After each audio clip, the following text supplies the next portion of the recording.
আসসালামু আলাইকুম, চলে আসলাম নতুন আরেকটি ভিডিও নিয়ে। আর এই কাচের বোতল দিয়ে আজকে আমি একটা ফুলদানি তৈরি করব। তো তোমরা পুরো ভিডিওটা না টেনে দেখতে থাকো। তো এই তো প্রথমে আমি কিন্তু উপরের দিকে একটু ক্লে লাগিয়ে নিয়েছি, এরপরে বোতলের নিচের দিকে আমি ক্লে লাগাচ্ছি। আমি হোয়াইট কালারের ক্লেটা নিয়েছি, কেননা হোয়াইট কালারের উপর পেন্টিং করলে অনেক সুন্দর দেখা যায়। তো পেন্টিংয়ের জন্য আমি যে রঙগুলো ইউজ করব সেই রঙগুলো আমি সুন্দর করে সাজিয়ে নিচ্ছিলাম। দেন এরপরে কিন্তু আমি একটা তুলির সাহায্যে আমি নিচে ঘাসের যে আকৃতি সেটা আমি দিচ্ছিলাম। তো ঘাসের আকৃতি দেওয়ার জন্য আমি সুন্দর একটা সবুজ কালারের পেন্টিং রং নিয়ে নিয়েছি। তো এটা আমার দেওয়া শেষ। দেন ওপর দিকে যে আঁকা বাঁকা লাইনটা ছিল সেটাকে আমি একটু সুন্দর করে লাইনার করে নিচ্ছি। দেন এটা লাইনার হয়ে গেলে এরপরে কিন্তু আমি বাদবাকি কাজগুলো করব। তো বাদবাকি কাজ করার জন্য আমি একটা কমলা কালারের রং নিয়েছি, আর এই রং দিয়েই আমি সুন্দর করে একটা ড্রপ করতেছি গোল মতো।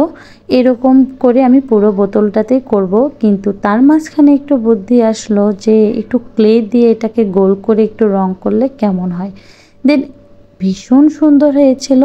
পরে আমি একটা ক্লে দিয়ে এটা গোল করে তারপরে ব্রাউন কালারের একটা কালার দিয়ে দিই।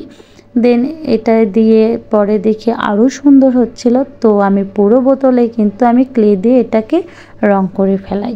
তো যাই হোক, ক্লে দিয়ে তার উপরে রং করে এরপর আমি ফ্লাওয়ারের আকৃতি দিচ্ছি।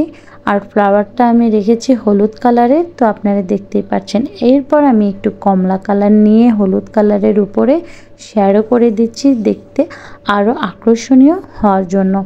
তো এই তো দেখছেন আপনারা পুরো ইয়াটা। তো এরপরে কিন্তু আমি পুরোটাই আমি করে ফেলেছি প্রায় ফুল, এবং একটু হার্ট শেপ আমি দিয়ে দিয়েছি। আর হার্ট শেপটা আমি রেড কালার রেখেছি এবং হলুদ কালারের শ্যাডো করে দিচ্ছি সুন্দর করে, আপনারা দেখতেই পাচ্ছেন।